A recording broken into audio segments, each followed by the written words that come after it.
RBI आज अपनी माशी पॉलिसी का जायजा लेने वाला है। इस बात का कयास लगाया जा रहा है कि आरबीआई रेपो रेट में 0.35 की कटौती कर सकता है।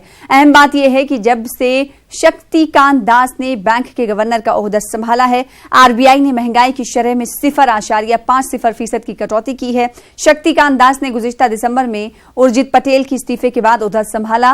इक़्तिसादी माहिरीन का कहना है कि खुर्दनी अशिया की महंगाई को देखते हुए आरबीआई अहम सूदी शरहों में तब्दीली कर सकता है। मजमूई तौर पर पूरे माली बरस के लिए आरबीआई रेपो रेट में 7500 की बुनियाद पर अददों में कटौती कर सकता है। अनिल हमारे साथ जुड़े हुए हैं और आज इस हवाले से मजीद अपडेट हासिल करेंगे। अनिल, आरबीआई आज अपनी मौशी पॉलिसी का जायजा लेने वाला है और इस हवाले से कहा जा रहा है कि रेपो रेट में भी कमी की जा सकती, कटौती की जा सकती। अगर कटौती की जाती है तो इसका वाज़े असर कितना पड़ने वाला है?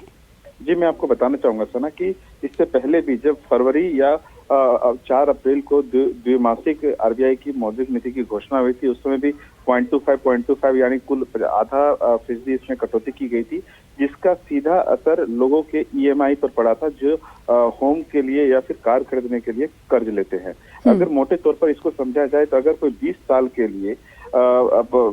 के लिए 25 लाख कोई होम लोन लेता है तो उसको 0.25% अगर कटौती करता है आरबीआई तो सीधे तौर पर उसको 400 रुपया प्रति माह ईएमआई बचत होती है। और कमोबेश यही स्थिति कार लोन में भी देखी जा सकती है।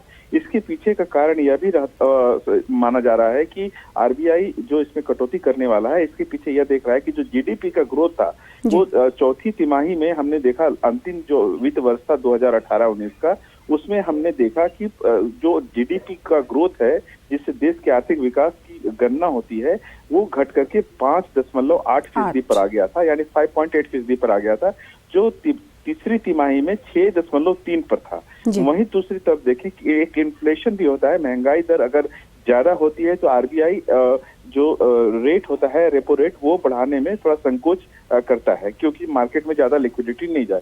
तो ऐसे में इन्फ्लेशन भी बिल्कुल कंट्रोल में है। जो 4% उसका लक्ष्य है आरबीआई का इन्फ्लेशन को लेकर के, उससे बिल्कुल नीचे है।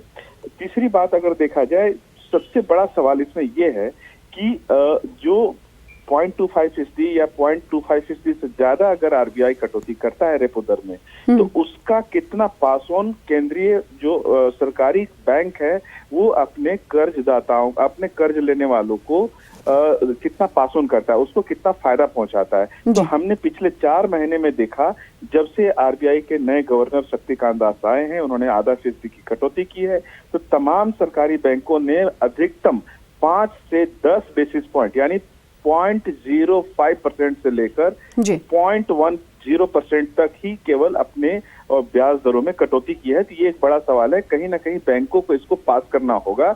इसको लेकर के आरबीआई को कुछ कदम उठाने चाहिए। जी, जाहिर सी बात, अब देखना ये होगा जी कि आज क्या कुछ कदम उठाए जाते हैं आरबीआई की जानिब से। इस हवाले से बेहद शुक्रिया अनिल, हमारे साथ जुड़ने के लिए, तफसील देने के लिए।